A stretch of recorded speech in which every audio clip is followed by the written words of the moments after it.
자, 오늘 같은 날씨 수요예배 나오기 좀 어려우실 텐데 믿음으로 나오신 여러분을 축복합니다. 오늘도 하나님께서 또 예배하신 새 은혜를 공급받는 그런 시간 되어지길 바라겠습니다. 자, 오늘 제목을 한번 띄워보시죠. 자, 같이요. 시작. 내 안에 살아계신 그리스도. 내 안에 살아계신 그리스도의 망대가 든든하게 세워지면 그분은 하나님이 보실 때 참 귀하다, 멋있다, 자랑스럽다, 하나님이 그렇게 여길 거예요. 자, 내 안에 어떤 망대요? 그리스도의 망대, 살아계신 그리스도의 망대. 그 망대가 하나님의 망대 아니겠어요? 그 망대가 절대 망대고, 자, 그런 의미를 가지고, 자, 이제 부활주일 지난 이후에 예수님이 부활하신 이후에 40일간 제자들을 다시 모아놓고 가장 중요한 이야기를 다시 전달하시고 이제 하늘로 이제 승천해 올라가시죠. 우리 이제 뭐 그 흐름을 이제 이해하시니까, 자, 그래서 제가 오늘 이제 고난 주간도 지나고 부활주일도 지나고 다시 전체를 좀 흐름을 좀 이해하면서 내 안에 살아계신 그리스도를 다시 한번 언약으로 붙잡는 그런 시간 되어지기를 바라는 마음에서, 자, 오늘 갈라디아 2장 20절의 말씀을 보게 되었습니다. 자, 이 내용을 보시면서 우리가 다시 한번 기억하셔야 될 거, 자, 성경의 가장 핵심적인 내용이 있죠. 신구약 66권의 성경을 한마디로, 성경은 도대체 무슨 이야기가 기록되어 있느냐, 잘 아시겠지만 이 성경 핵심의 내용, 구약 성경을 우리는 옛 언약이다, 옛 언약, 약속. 다시 말하면 구약은 장차 오실 그리스도, 오실 그리스도, 메시아라고도 표현하지만 오실 그리스도에 대한 이야기가 선지자를 통하여 기록된 내용이 성경의 핵심이에요. 여러 많은 사건도 있고 여러 많은 이야기가 있지만 핵심은 오실 그리스도. 그래서 구약의 백성들이 어떻게 구원받았느냐? 믿음으로 구원받는데 오실 그리스도를, 오실 것을 내다보면서 그 그리스도를 믿음으로 구원받는 거예요. 아브라함도 오실 그리스도를 내다보고 믿는 믿음으로 구원받는 거예요. 그래서 구약도 믿음으로 구원 얻는, 자, 창세기 3장 15절 여자의 후손으로 오시겠다고 약속하셨어요. 여자의 후손으로 이 땅에 오실 예수 그리스도. 자, 창세기 6장 14절에서 방주를 누구든지 그 홍수에서 방주로 들어가기만 하면 사는 것처럼 이 땅에 그 어떤 사람도 그리스도 안으로만 들어가면, 그리스도 안에 있기만 하면 구원 얻는 그런 의미로, 자, 출애굽기 3장 18절 피제사의 비밀, 구약의 수많은 짐승의 피를 흘려 들고 하나님께 나아가지만 결국은 그 피는, 짐승의 피는 그리스도의 오실 메시아 그리스도의 십자가의 보혈의 피를 의미하고 예표하는 그림자와 같은, 그래서 피제사의 비밀로 오실 그리스도를 설명하죠. 이사야 7장 14절 처녀가 한 아들을 낳을 것인데 그 이름을 임마누엘이라 하리라. 처녀의 몸에서 이 땅에 오실 임마누엘로 우리와 함께하기 위해 오실 바로 그 오실 그리스도. 그래서 구약의 모든 이야기들이 다 오실 그리스도에 대한 이야기로, 자, 신약은 이제 새 언약이라 그러죠. 이제 그리스도가 오셨어요. 약속된 그분이 약속대로 오셨어요. 그래서 오신 그리스도에 대한 이야기. 자, 마태복음 1장 21절에 23절에 보니까 자기 백성을 그들의 죄에서 구원할 자이십니다. 누가? 오신 그리스도께서. 그래서 그를 우리는 구주, 구원의 주, 구세주, 임마누엘로 우리와 함께 하시기 위해서 오셨다. 자, 마태복음 16장 16절 그래서 예수님이 제자들에게 질문하죠. 사람들이 그렇다면 너희는 나를 누구라고 하느냐? 베드로의 고백, 주님은 그리스도가 되십니다. 주님은 하나님의 아들 그리스도가 되십니다. 그리스도이십니다. 그래서 예수는 그리스도로 오셨어요. 자, 로마서 1장 2절에서 4절에 보면 바울 사도가 로마서를 기록하면서 로마서 가장 앞부분에 뭐라고 표현하냐면, 이 복음이 뭐냐? 복음은 여러 선지자들을 통하여 이미 성경에 미리 약속하신 그것, 성경에 미리 약속하신 그것, 구약의 많은 선지자를 통하여 이미 오실 그리스도에 대해서 약속을 하셨어요. 약속하신 그리스도가 다윗의 혈통으로 성육신하여 인간의 몸을 입고 이 땅에 오셔서 십자가에 죽으시고 3일 만에 부활하신 우리 주 예수 그리스도가 복음이다 라고 바울은 그렇게 기록하고 있어요. 그래서 오늘 성경의 핵심, 한마디로 이야기하면 성경은 그리스도에 대한 이야기요. 그리스도에 대한 이야기. 자, 그러면 두 번째, 성경을 그러면 우리에게 왜 주셨느냐?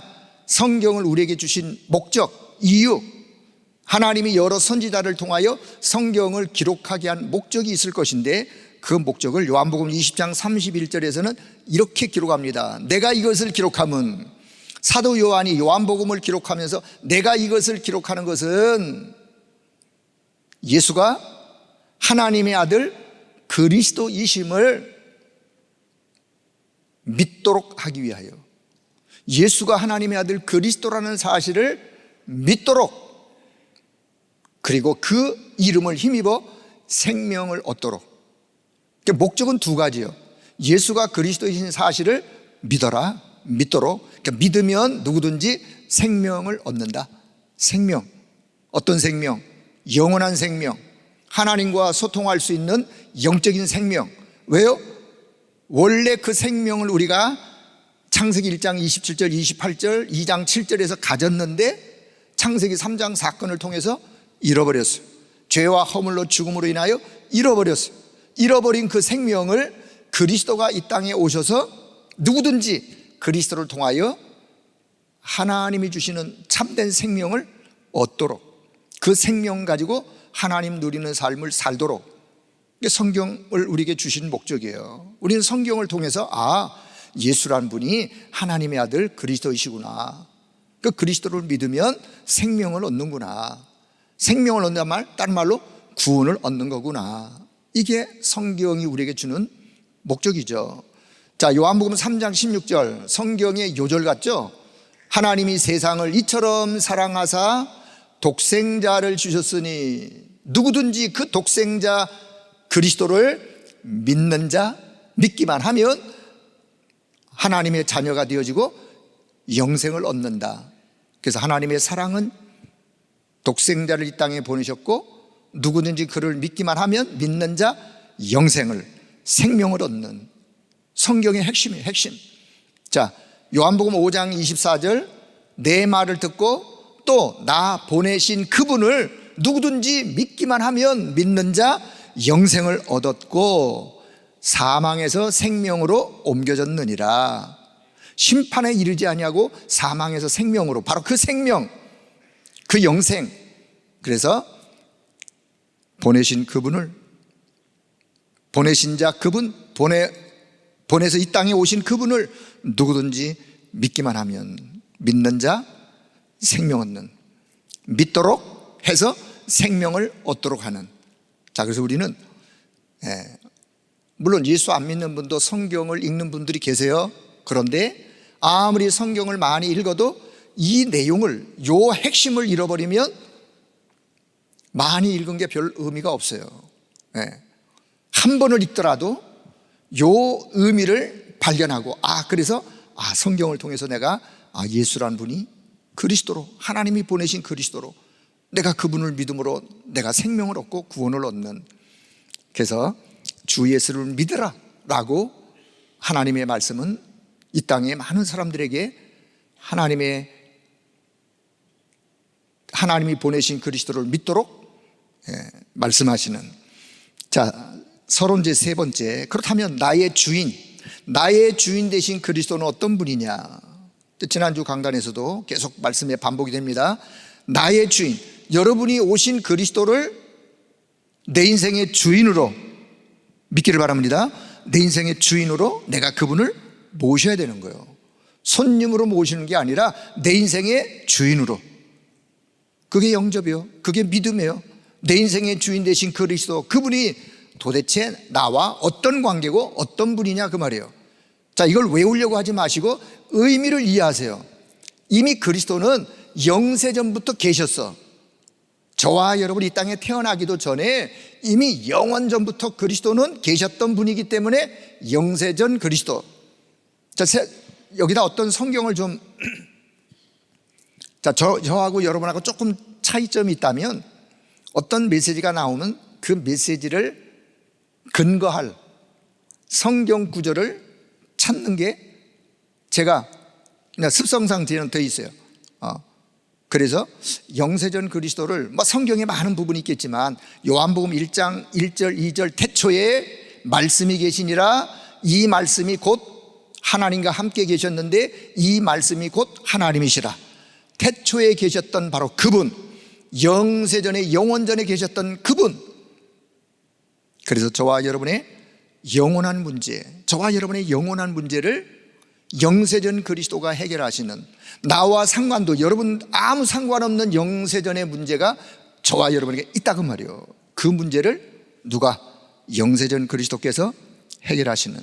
자, 성육신 그리스도, 이 땅에 그분이 인간의 몸을 입고 오셨어요. 누가복음 2장 11절에 보니까 그분이 인간의 몸을 입고 그리스도 주 대신 그리스도로 이 땅에 오셨어요.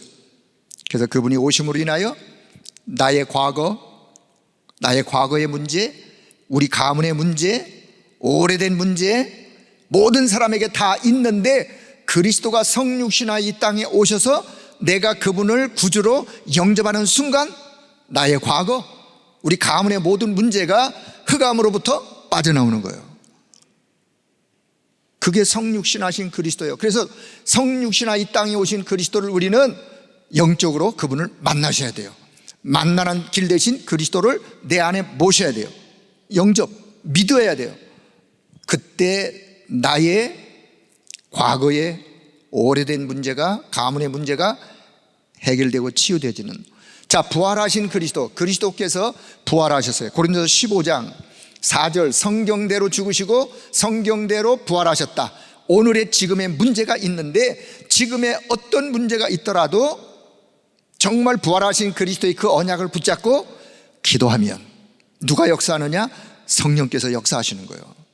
여러분, 우리가 살아가면서 이런저런 많은 일들이 있죠. 어려움도 있고 문제도 있고 한데 정말 내가 구원받은 하나님의 자녀가 되었다. 그렇다면 지금부터 내 인생의 모든 문제 해답되신 그리스도, 그 언약을, 그 이름을 붙잡고 믿음으로 기도할 때 성령께서 역사한다는 사실, 성령이 지금 역사하는 거예요. 그래서 부활하신 그리스도, 지금 역사하시는 그리스도. 자, 재림주 그리스도, 사도행전 1장 11절에 보니까 재림주 그리스도가, 많은 사람들이 보는 그 광경에 부활하신 그리스도가 하늘로 승천해 올라가시는 그 광경을 보면서 사도행전 1장 11절에 뭐라고 말씀하느냐? 이 예수는 하늘로 가심을 너희들이 본 그대로 오시리라, 오실 것이다. 재림할 것, 재림주 그리스도. 계시록 22장 20절에 보니까 계시록 22장이요 성경 66권의 맨 마지막 장의 맨 마지막 끝절, 거기에 뭐라고 사도 요한은 기록하느냐? 내가 속히 오리라, 내가 속히 오리라. 그 재림의 주님을 말씀하는 거죠. 내가 속히 오리라. 아멘. 주 예수여 오시옵소서. 저와 여러분의 신앙, 어떤 신앙? 장차 오실 그리스도를 믿는 재림신앙 필요한 거예요. 왜요? 약속이니까. 아멘. 주 예수여 오시옵소서. 내가 속히 오리라. 승천에 올라가시면서 너희들이 본 그대로 오실 것이다. 내가 속히 오리라. 아멘. 주 예수여 오시옵소서. 그걸 지난주 찬양했던 마라나타, 마라나타, 그 의미가 아멘. 주 예수여 오시옵소서, 그 의미예요. 그래서 우리의 미래 문제, 재림에 오실 미래 오실 것이지만 내 미래 문제, 미래와 관계된 모든 문제 재림주 그리스도 안에서 다 해결되어지는 심판주 그리스도. 마태복음 25장 41절에 보니까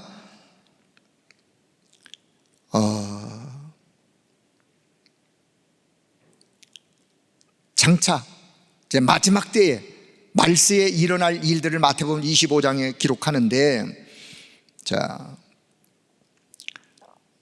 마태복음 25장 41절 46절 예비된, 다시 말하면 쉽게 그냥 하나님을 안 믿는 자들은 영원한 지옥불로, 믿는 자들은 예비된 영원한 영생으로.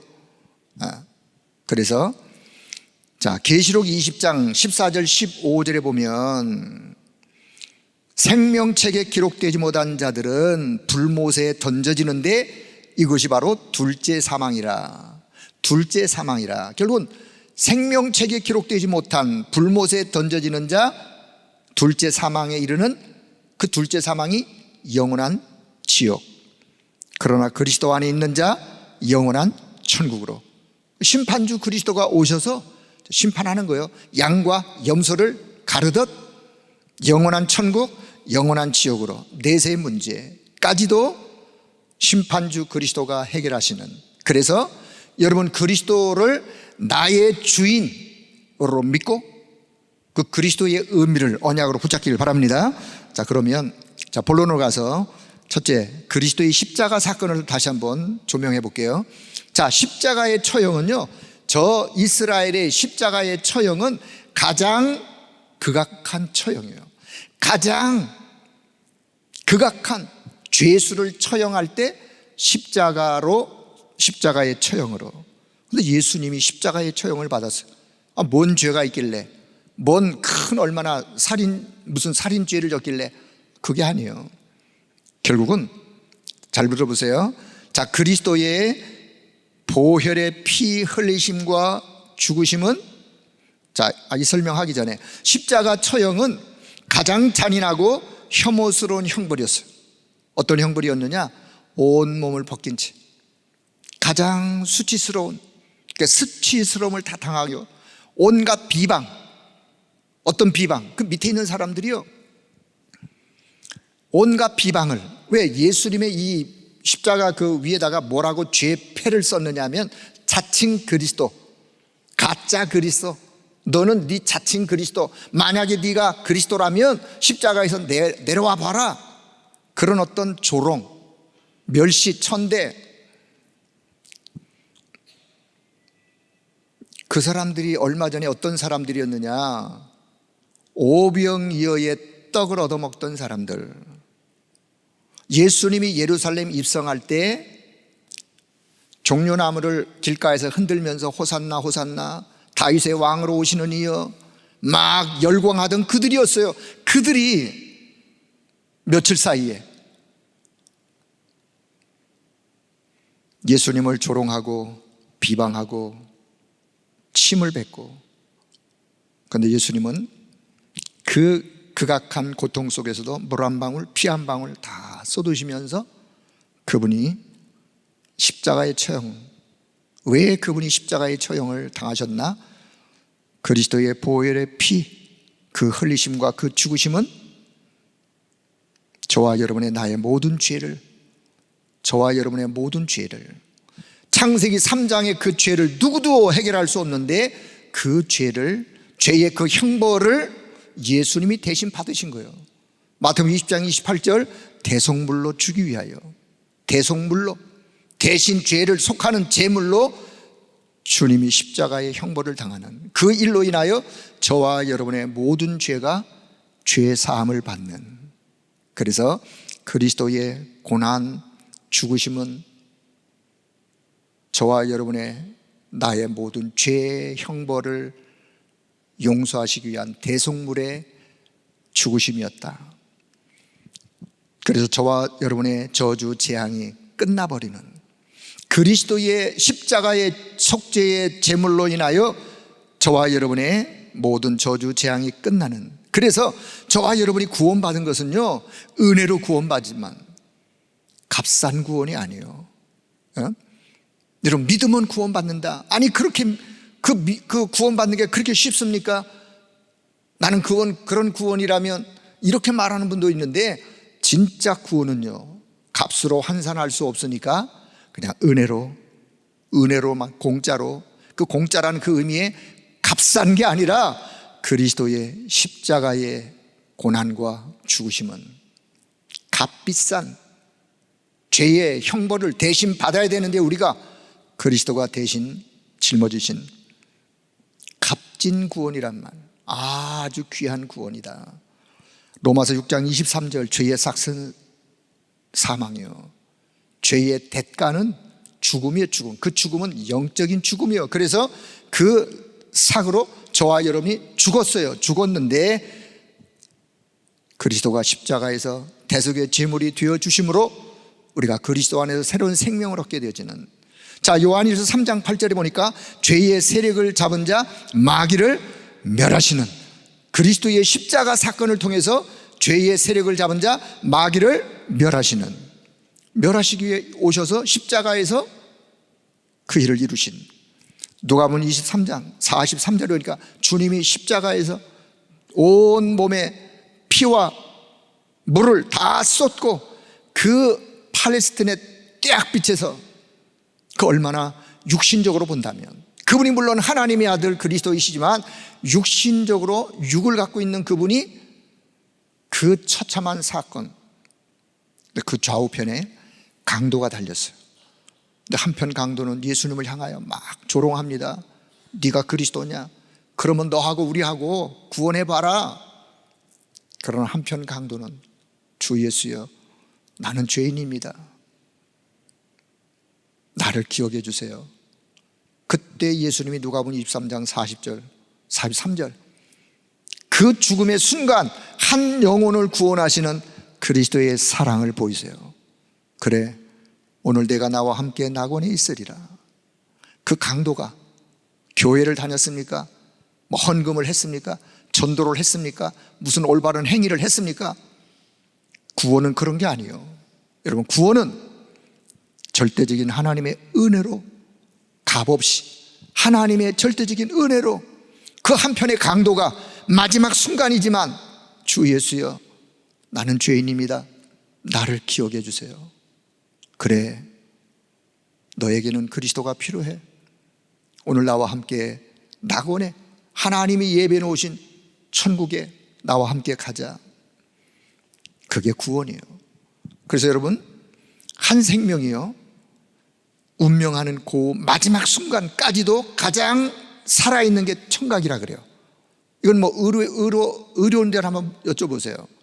사람이요, 마지막 생명이 끊어지는 그 찰나, 지금 무의 상태 같아. 그냥 아무런 기척도 없어. 그래도 청각은 마지막 생을 끝나는 순간까지 청각은 살아있어요. 그래서 그 귀에다 대고, 아무개요, 예수 믿으세요? 당신의 구원의 주가 그리스도세요. 오늘 그리스도의 이름으로 함께 기도해요 라고 한번 해보세요. 어떤 반응이 있는가? 어떤 분들은 그 소리예요, 표현을 못하지만 여기서 눈물이 쭈르르 흐르는 분들, 듣고 있다는 거예요. 그래서 우리는 마지막 순간까지도 한편의 강도처럼 하나님이 구원하시기로 하신 분들을 향하여 우리는 복음을 전할 이유가 그래서 있는 거예요. 여러분, 십자가 사건, 그렇습니다. 자, 두 번째, 하나님의 사랑과 공의가 만족하는 현장이 어디냐? 그게 바로 십자가의 현장이에요. 하나님의 공의가 뭐냐? 하나님은 절대로 죄인을 죄 없다라고 눈 감아줄 수가 없는 거예요. 공의로운 하나님은 죄에 대해서는 반드시 벌하셔야 돼요. 그게 하나님의 공의요. 근데 하나님의 사랑은 어떤 죄를 졌더라도 그 죄를 용서하시는 하나님의 사랑. 하나님의 공의는 죄에 대해 벌하셔야 돼요. 하나님의 사랑은 그 죄를 용서하시는, 그래서 하나님의 공의와 하나님의 사랑이 100% 만족하는 그 현장이 어디냐? 십자가 현장. 그 아들을 내어주시기까지 십자가에 하나님의 사랑과 공의가 만족하는 그때 예수님이 십자가상에서 이렇게 외쳐요. 엘리 엘리 라마 사박다니, 나의 하나님 나의 하나님 어찌하여 나를 버리시나이까. 그러나 내 뜻대로 마옵시고 아버지의 원대로 되어지기를 원하나이다. 예수님의 그 절규는요, 인간 예수님의 절규였어. 그 절규. 그런데 예수님은 지금 십자가상에서 하나님이 나를 이 땅에 보내서 무엇을 이루라고 하신 것을 예수님이 아세요. 아시기 때문에 내 뜻대로 마옵시고 아버지의 뜻이 이루어지기를. 자, 예수님이 십자가상에 달리실 때 해가 빛을 잃었다 그랬어요. 그 대낮이요, 해가 빛을 잃어버렸어요. 어둠 속에 침묵하셨어요. 하나님도 침묵하셨어요. 성부 하나님 아버지도 고개를 돌리셨어요. 아들의 그 절규를 들으시면서도 성부 아버지 하나님이 그 아들을 십자가에서 내려오게 하실 능력이 없으신가요? 아니요. 능력이 없어서가 아니라 능력이 있음에도 불구하고. 아니, 예수님이 십자가에서 내려올 능력이 없으신가요? 말씀으로 우주 만물을 창조하신 분이신데 하나님의 뜻을 이루기 위한 저와 여러분의 대속물로 오셨기 때문에 아버지 하나님도 고개를 돌리시고, 자, 예수님을 따르던 제자 12명 3년씩이나 함께 동고동락 예수님 곁에서 수많은 말씀을 들었어요. 벳세다 언덕에서 말씀도 듣고 오병이어도 보고 기적도 베푸는 거 보고 다 봤어요. 다 봤음에도 불구하고 이들이요, 다 제자들이 도망갔어요. 도망갔다는 이야기는 배신한 거예요. 배신. 왜요? 혹시 내가 이 예수님의 십자가에 이 얼찐거리다가 내가 붙잡히면 나도 위험해, 나도 저렇게 될 것 같아, 위험해, 불이익, 어떤 불이익 당할까 봐. 자, 적극적으로 배신했던 가룟 유다, 은 30세겔을 받고 예수님을 팔아넘겼어요. 제자가 팔아넘겼어요. 물론 이것까지도 구약에 예언되어 있어요. 가룟 유다가요, 예수님이 마지막 성만차 때, 마가 다락방에서 성만차 때 물어요. 예수님을 팔자가, 예수님이 이제 십자가에 죽으심을 이야기하니까, 아니 예수님을 팔자가 누굽니까?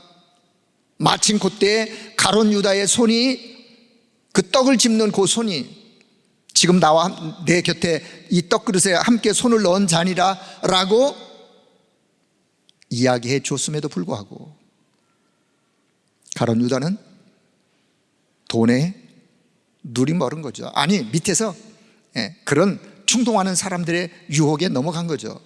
그래서 결국은 예수님을 30세겔로 팔았지만 그걸 썼느냐? 못 썼어요.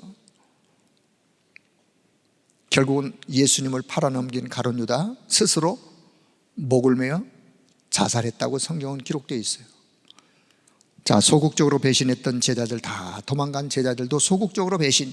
아니, 수제자 베드로마저도 호언장담했어요. 다 주님을 버릴지라도 나는 절대로 주님을 버리지 않겠습니다. 그래 베드로야, 오늘 닭 3번이 울 건데 닭 3번 울고 나면 너 나를 배신할 거야. 그렇게도 이야기해 줬음에도 불구하고 베드로마저도 예수님을 모른다라고. 난 몰라요, 난 저분 몰라요. 그때만 닭이 꽂기요 하고 울었어요. 자, 인간적인 연약함, 이게 인간적인 연약함이에요. 저와 여러분 인간적인 연약함. 저와 여러분이 아무리 신앙이 좋고 믿음이 좋다고 해도 우리가 때로 나약한 순간이 있고, 때로 뭔가가 내게 불이익이 올 것 같고, 뭔가 손해가 올 것 같고, 뭔가 위험이 올 것 같고, 나도 모르게 연약해지는 인간의 모습. 그래서 그거를 정당화하자는 이야기가 아니라, 그런 우리의 연약함이 있기 때문에 우리의 영적 상태의 현주소를 내가 바르게 알고, 그래서 하나님, 오늘도 나에게 하나님의 은혜가 필요해요. 하나님의 절대적인 은혜가 필요해요. 하나님의 능력이 오늘도 내게 필요해요. 여러분, 순간순간 저와 여러분의 연약함을 하나님 앞에 고백하시면서 하나님께로부터 새 힘을 얻는 우리 모두가 되기를 바랍니다. 그래서 순간순간을 믿음으로 이겨나가는 거예요. 내 안에 살아계신 그리스도의 능력으로 이겨나가시는 거예요. 그게 그리스도인의 삶이요, 신앙이고. 자, 두 번째, 세 번째, 숨은 제자. 십자가 사건에 예수님이 지금 운명하시는데 도망갔던 제자들, 누구도 다 도망갔어. 예수님 따르던. 근데요, 거기에 숨은 제자, 아리마대 사람 요셉이라는 사람, 구약의 요셉이 아니에요. 아리마대 사람 요셉. 그리고 요한복음 3장 밤에 예수님께 찾아와서 사람이 어떻게 거듭날 수 있습니까? 구원 상담을 받았던 니고데모. 요한복음 19장 38절 이하에 보면 요 두 사람이 예수님의 숨은 제자였어요. 따라다니던 제자들은, 드러내서 다니던 제자들은 다 도망갔어요. 지금 십자가상에 걸려 지금 거기서 운명에 있는 그 예수님을 누군가가 장사를 지내야 되는데 제자들이 다 도망가고, 누가? 숨은 제자 요셉과 니고데모. 그들은 믿음으로 결단했어요. 장례위원으로 자원했어요. 사회적으로나 그들의 신분상 사회적으로나 종교적으로 그들은 성공했던 지도자들이었어요. 산헤드린 공회의 공회원이었어요. 다시 말하면 신분상 지위가 있는, 잘못 이 상황에 나섰다가는 잃어버릴 것이 많은 사람들이었어요. 잘못 나섰다가는 자기들의 지위 잃어버릴 게 많은 사람들이요. 그럼에도 불구하고 빌라도에게 예수님의 시체를 가져다가 장사를 치르도록 청하는 두 사람. 그들은 죽기를 각오한 행동이었어요. 죽기를 각오한 행동은 어디에서 나온 것이냐? 아마 두 사람은 그렇게 생각했을 거예요. 예수님 공생의 기간 동안 우리가 드러내놓고 예수님을 따라다니거나 제자라고 표현할 수는 없었지만 우리는 예수님이 그리스도여 하나님의 아들이심을 믿는 예수님의 제자들이었습니다. 숨은 제자들. 자신이 예수님의 제자인 것을 이때라도 밝히면서 빌라도에게 예수님의 시신을 장사 치르도록 청했는데 빌라도가 그걸 허락을 해요. 그래서 요셉이 자기가 죽으면 자기 육신을 늘 만들어 놓은 새 무덤에 예수님께 그것을 드려요. 거기에 예수님을 장사 지내요. 예수님의 시신에 향품을 담으면서 그들은 자기들끼리 많은 고백을 예수님 앞에 했을 거예요. 자신이 예수님의 제자인 것을. 여러분, 하나님은 구원 사역을 이루기 위한 하나님의 일에는 항상 하나님께서 예배 두신 숨은 제자가 있다는 사실을 기억하길 바랍니다. 하나님은 하나님의 일을 하나님의 방법으로, 하나님의 시간표 속에 하나님의 사람을 통하여 누가 행하시느냐? 하나님이 행하시는 거예요. 그것을 내가 믿을 때에 믿는 그 믿음을 통해서 믿는 자에게 하나님이 역사하시는 거예요. 그래서 그 믿음이 필요해요, 우리에게. 그래서 이 두 제자가 예수님의 시신을. 자, 그렇습니다. 자, 그러면 본론 두 번째. 자, 그리스도의 부활 사건. 이제 고난의 십자가 사건이 이제 지나가고, 자, 두 번째, 그리스도의 부활 사건. 이 사건은요, 천지가 개벽하는 사건이요. 천지가 개벽한다는 말, 하늘과 땅이 막 뒤집어지는 듯한 천지가 개벽하는 사건. 왜냐? 이 지구 역사 이래에 어떤 사람이라도 죽어서 무덤에 들어갔다가 3일 만에 무덤을 열고 이 땅에 다시 부활한 자는 없어요. 천만다행이죠. 뭐 어떤 분들이 죽었다가 뭐 관 속에 들어갔다가 뭐 깨어났다 뭐 이런 비슷한 이야기도 있고 한데, 모르겠어요. 난 그분들 한 번도 만나본 적은 없어요. 그런데요, 지구상 역사 이래로 죽어서 땅 속에 무덤에 들어갔다가 무덤 문을 3일 만에 무덤 문을 열고 나온 자는 없다니까요. 그런 자는 없어요. 다행이에요. 어떤 종교 지도자, 종교의 지도자, 석가, 공자, 뭐 마호멧, 철학자, 소크라테스, 그 어떤 영웅 호걸도 다 이 땅에서 죽음으로 끝났어요. 죽음으로 끝났어요. 그러나 그리스도는 약속의 말씀대로 3일 만에 부활하신. 자, 그분은 이미 예언된 사건이었어요. 부활은 이미 예언된 사건이었어요. 여러 선지자들이 구약에 예언한 사건. 시편 기자들이 그리스도의 부활 사건을 이렇게 예표한 그런 많은 고백 표현들의 글들이 시편에 기록되어 있어요. 자, 구약에 보면 두 사람이 죽음을 맛보지 아니하고 변화하여 하늘로 승천해 가는 두 사람이, 하나님과 300년을 동행했던 에녹, 엘리야 선지자. 하나님이 이 두 사람을요, 불수레를 태워가지고 하늘로 승천해 올라가는, 물론 그분들이 우리와 똑같은 이런 육체를 가지고 올라갔는지 변화돼서 올라갔는지 자세히 성경 기록하지 않지만 결국은 그들이 하나님이 계신 천국으로 결국은 승천해 올라가는데, 거기에서 살아가는데, 그 영원한 천국에서 살아가는데 지장이 없는 몸, 그 몸은 이런 몸은 아니지 않겠습니까? 이런 몸은 아니죠. 이런 고깃덩어리의 몸은 아니라고 생각되어져요. 자, 그거로 보아 구약에도 그런 부활의 어떤 의미를 담은 내용들이 있듯이 이미 예언된 사건이요. 자, 예수님께서 친히 말씀합니다. 마태복음 16장 21절, 마태복음 16장 16절, 주는 그리스도시요 살아계신 하나님의 아들이십니다. 바요나 시몬아, 네가 복이 있구나. 예수님이 베드로를 칭찬하신 이후에 마태복음 16장 21절, 비로소 예수님이 고난에 대한 이야기를, 부활에 대한 이야기를 제자들에게 말씀하세요. 그 전까지는 예수님이 말씀하지 않으세요. 내가 죽었다가 고난 속에 고난을 받고 이렇게 내가 죽었다가 3일 만에 내가 부활할 것이다. 제자들에게 말씀을 예수님이 친히 가르치셨다니까, 말씀하셨다니까. 마가복음 8장 31절에도 동일한 말씀으로 제자들에게 말씀하세요.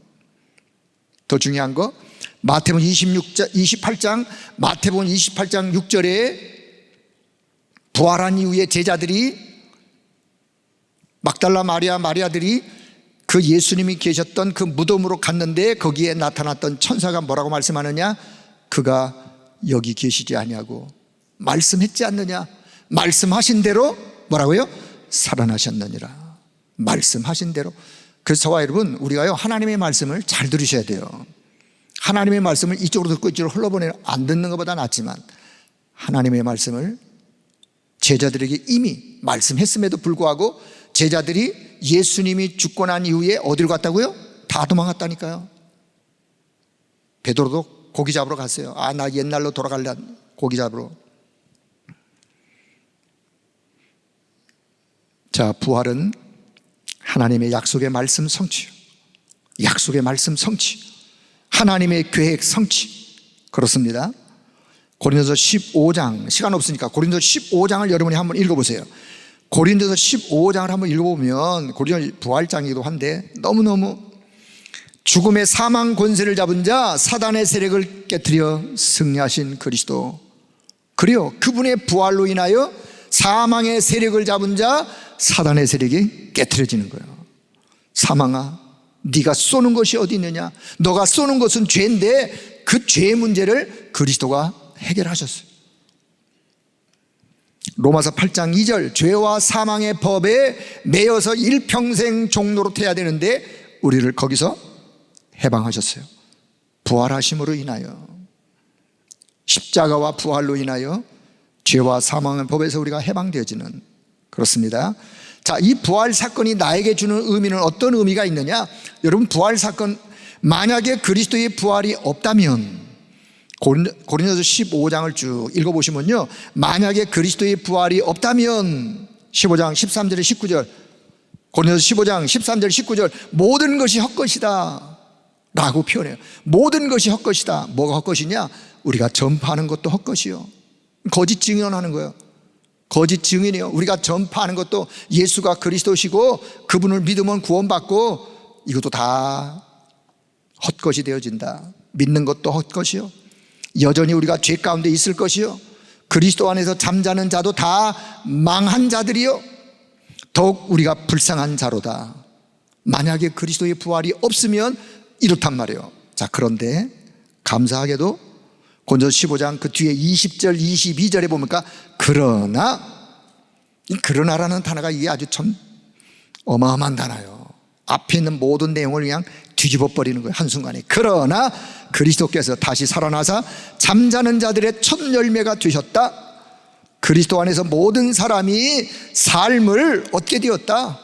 그리스도 안에서 모든 사람이 이제는 새로운 삶, 새로운 인생, 새로운 생명을 얻게 된 것이다. 고린도서 15장 17절에 있는 말씀처럼 새로운 피조물 된 자의 그 생명, 그 삶, 모든 사람이 그 삶을 얻게 되어지는 얼마나 감사한 일이에요. 여러분, 저와 여러분, 그리스도의 부활이 저와 여러분에게 이런 의미가 있다는 사실을 기억하길 바랍니다. 자, 두 번째, 그래서 갈라디아 오늘 2장 20절, 내가 그리스도와 함께 십자가에서 이미 죽었어요. 그래서 나는 죽고 내 안에 누가 살아계시느냐? 그리스도께서 내 안에 살아계시는 거예요. 내 안에 살아계신 그리스도, 나를 사랑하사 나를 위하여 자기 몸을 버리셨던 그 하나님의 아들을 믿는 믿음 안에서 오늘도 나는 사는 것이요. 여러분, 이 믿음으로 사는 여러분인 것을 확신하기를 바랍니다. 늘 생각을, 부활하신 그리스도, 그분은 지금 내 안에 살아계신 그리스도, 내 안에 살아계신 부활하신 부활의 그리스도의 그 망대를 날마다 내가 말씀과 기도로 언약으로 든든하게 내가 세워야 되겠구나. 그게 여러분 우리의 기도의 제목이 되어지는, 나의 무기력, 나의 무능을 넘어 죽음의 문제를 이기는 신앙, 부활신앙이에요. 여러분, 부활신앙 가짜 어떤 신앙? 나의 무기력, 무능, 그걸 뛰어넘고 죽음의 문제도, 여러분 죽음의 문제가 우리 앞에 놓여 있지만 우리는 부활의 소망이 있기 때문에 죽음의 문제가 두려움이 아니요, 새로운 하나님이 예배 놓으신 새로운 세계로 가는, 그래서 우리는 기대감, 소망, 믿음 안에서 우리가 언젠가는 있을 그날이지만 연세가 많고 적고를 떠나서 언젠가 내 앞에도 그날이 있을 것인데, 여러분 죽음의 문제를 이기는 부활 소망의 신앙, 이 신앙이 저와 여러분의 신앙 되길 축복합니다. 자, 하나 더, 죽어도 다시 사는 신앙. 그래요, 약속대로 절대 불가능을 절대 가능케 하는 신앙, 부활신앙이에요. 부활신앙 가지고 부활의 기쁨과 소망을 이 땅에 살면서 마음껏 누리다가 죽어도 다시 살 수 있다는 부활의 소망, 이 소망을 전달하는 부활의 증인. 자, 저와 여러분은, 자, 따라해보자. 나는 부활의 증인이요. 그래, 우리는 부활의 증인이요. 예수가 다시 사셨습니다. 다시 사신 그리스도가 우리와 지금 함께 하십니다.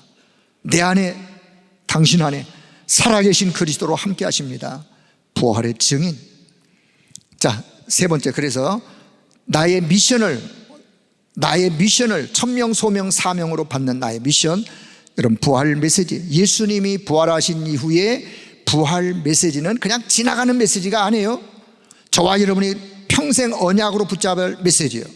자, 예수님이 감람원에서 40일 동안 제자들에게 하나님의 나라를 설명하고 하면서 하나님의 나라에 대한 일을 말씀하셨어요.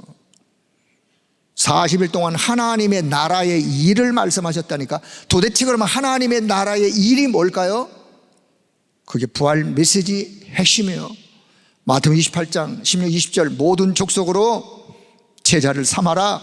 모든 족속 237 나라의 제자를 삼아라. 하나님 나라 일이요. 마가복음 16장 15절 20절, 예수 이름의 권세로 영적으로 그들을 치유해라. 하나님 나라 일이요. 요한복음 21장 15절 18절, 내 어린 양을, 정말 너가 나를 사랑하느냐? 그렇다면 내 어린 양을 먹여라. 렘넌트를 서밋으로 세우는 하나님 나라의 일.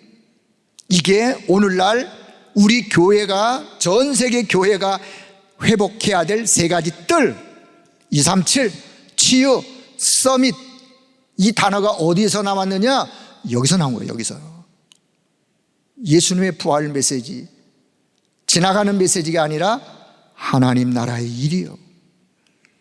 사도행전 1장 8절 이거든 내 힘으로 하는 게 아니기 때문에 오직 해야 될 게 뭐냐? 오직 성령 충만. 그러면 땅끝까지 증인되어지는. 자, 감남은 40일 동안 이 말씀을 집중하여 예수님 말씀하시면서 잘못 각인된 것들을 치유하고 하나님의 언약의 절대망대를 세우면서 오직 그리스도 끝내셨어요. 인생 문제, 오직 하나님의 나라, 그게 저와 여러분의 배경이요, 응답 중에 응답이요, 오직 성령 충만, 성령으로 땅끝까지 증인되어지는 그 능력, 이걸요 40일 동안 하나님 나라 일을 말씀하시면서 언약으로 40일 동안 집중하게 하시는. 자, 그래서 오늘 나의 미션이 있다면 부활의 능력을 믿는 믿음 가지고 저와 여러분은 부활의 증인이에요. 어떤 당위성? 왜 우리가 그리스도가 아니면 안 되는지, 그래서 그리스도야만 되는지 그 이유, 당위성. 거기에 증인으로, 부활의 증인으로, 그 이름의 증인으로 권세 있는 부활하신 그리스도의 그 이름, 그 이름의 권세를 여러분 날마다 사용할 수 있길 바랍니다. 그 이름의 권세를 사용하는 게 그게 기도예요. 그 이름의 권세, 부활하신 그리스도의 이름의 권세, 모든 죄와 사망 권세를 깨트려, 사단의 세력을 깨트려 이기신 권세 있는 그리스도의 그 이름, 그 이름을 사용하는 오늘 나의 미션. 흑암 권세, 뱀의 머리가 깨졌음에도 저와 여러분은 지금도 속이고 있는 요한복음 8장 4 거짓의 아비 흑암 세력이 사단이라는 사실, 그러나 그 머리가, 그 권세가 깨어졌다라는 사실을 아는 자만이 폭로할 수 있는 거예요. 폭로하고 있는 책이 성경책이에요. 이거를 모르고 머리가 깨졌음에도 불구하고 속이는 자에게 속아서 지금도 이 자를 섬기는 걸 보고 우상, 종교,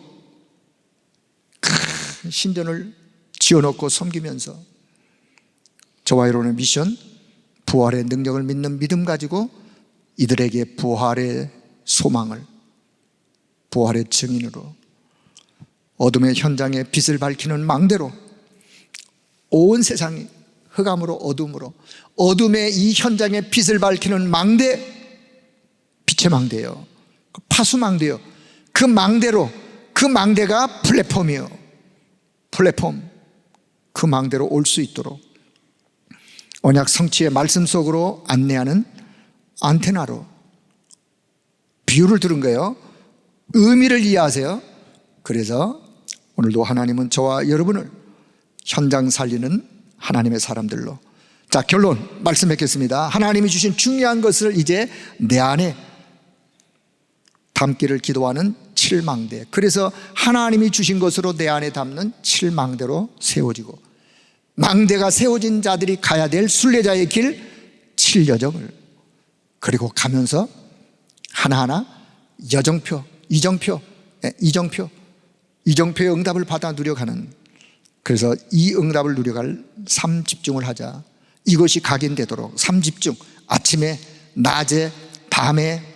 아침에는 모든 것을 회복하는 기도로, 그런 시간으로, 낮에는 모든 것을 기도로 바꾸는 시간으로, 밤에는 답을 얻고 치유받는 그런 시간으로, 요걸 우리는 3집중이라 그러는데, 기도하는 시간에 계속해서 가장 중요한 것들이 하나님 주신 것들로 내 안에 차곡차곡 쌓는, 각인하는. 두 번째, 이거를 지속하다가 보면 뭐가 만들어지느냐? 뭐가 만들어져요? 기도 시스템이 만들어지는 거예요. 계속해서 지속해서 하다 보면 기도 시스템이 만들어진 게 이 뿌리가 내려지는 거예요. 어떤 시스템? 내 영적 상태가 바뀌는 거예요. 여러분, 기도 시스템이 준비되어지면 내 영적 상태가, 내 영적 DNA가 바뀌어지는 게 치유예요. 내 영적 상태가 바뀌어지면 어떤 것으로 준비되어지느냐? 응답받을 상태가 만들어지는 거예요. 응답을 받을 수 있는 상태로, 그게 나의 오늘 그릇으로 내가 준비되는 거예요. 그런 그릇이 되어지는 거예요. 응답의 상태가 만들어지면 세계화의 상태로 갈 수밖에 없어요. 세계화의 상태로. 어떤 세계화?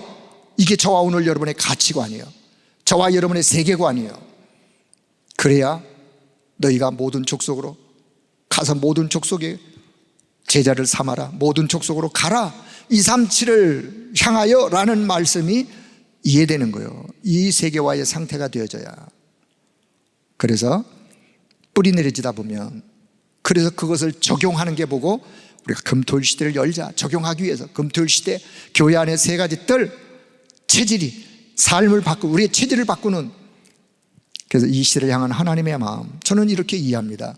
금토일 시대 세 가지 뜰, 교회 안에 이 시대를 향한 하나님의 마음, 이 시대를 향한 하나님의 눈물, 이것이 회복되어지는 그 대열의 선자, 하나님이 무조건 축복할 수밖에 없는데, 오늘 저와 여러분이 이 대열의 선자 되기를 축복합니다. 우린 이 대열에 서 있어야 돼요. 내가 잘하든 못하든 그건 상관없어요. 그 뒤에 나 올바른 방향을 알고 그 대열에 서 있어야 돼요. 에? 아니 줄 잘못 선 저 바리새인들, 줄 잘못 섰다니까요. 복음을 먼저 받았는데 줄을 잘못 섰어. 하나님이 가장 원하시는 거기에 내가 올바른 줄을, 방향을 여기에 서는 거예요. 이 대열에 서 있다면 하나님은 무조건 축복하시는데, 잘 못해도 괜찮아요. 잘하려고 하지 마시고 이 방향을 내가 알고, 하나님 내가 여기 서 있음을 감사합니다, 하나님 앞에 이 일이 이 시대에 응답되도록 하나님이 역사해 주세요. 우리 교회에 역사하시고 우리 렘넌트들에게 금토일 시대의 주역들로 세워지도록 하나님이 역사해 주세요 라고 기도 속에 담는 자, 이 대열 속에 서 있는 자예요. 생각을 갖는 자, 이 대열 속에 서 있는 자라니까요. 그래서 맞는 방향에 맞추시면 돼요. 자, 이제 27차 세계 선교대회가 이제 얼마 남지 않았죠. 이번 주제가 망대를 가진 파수꾼. 주제를 한번 잘 생각해 보세요. 망대를 가진 파수꾼. 파수꾼에게 망대가 없다. 그럼 파수꾼으로서의 사명을 감당하기가 어려운 거예요.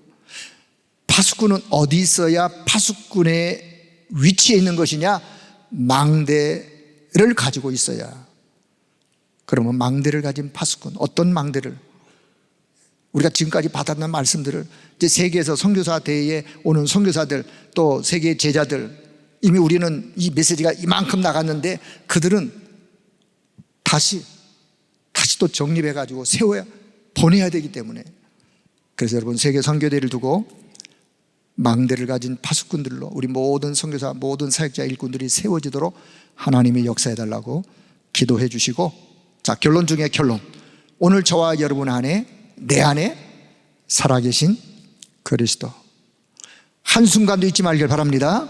문제가 왔다, 어려움이 왔다, 기쁜 일이 왔다, 이렇든 저렇든 늘 내 안에 살아계신 그리스도. 오늘도 그분을 바라보며 그분과 대화하는 게 기도예요. 내 안에 살아계신 그리스도의 망대가 오늘도 든든하게 세워지는 그런 은혜가 여러분 모두 있기를 주의 이름으로 축복합니다. 기도하겠습니다. 하나님의 은혜를 감사합니다. 고난주간 부활주의를 지내고 이제 다시 말씀을 다시 묵상하며 우리 안에 살아계신 그리스도, 이 응답을 날마다 현장에서 누려가는 우리 모든 성도들 되게 하여 주옵소서. 이 망대로 든든하게 세워지는 우리 성도들이 되도록 성령 하나님이 역사하여 주옵소서. 우리 교회가 금토일 시대 교회 안에 세 가지 뜰을 준비하는 이 소중한 일, 하나님 우리에게 주신 마지막 미션으로 여기며 이 일에 함께 동참하며 기도 속에 동참하며 이 일에 함께 응답을 누려가는 우리 온 성도가 되도록 성령 하나님이 역사하여 주옵소서. 모든 영광을 하나님 앞에 올려드리며 우리 주 예수 그리스도의 이름으로 기도드리옵나이다. 아멘.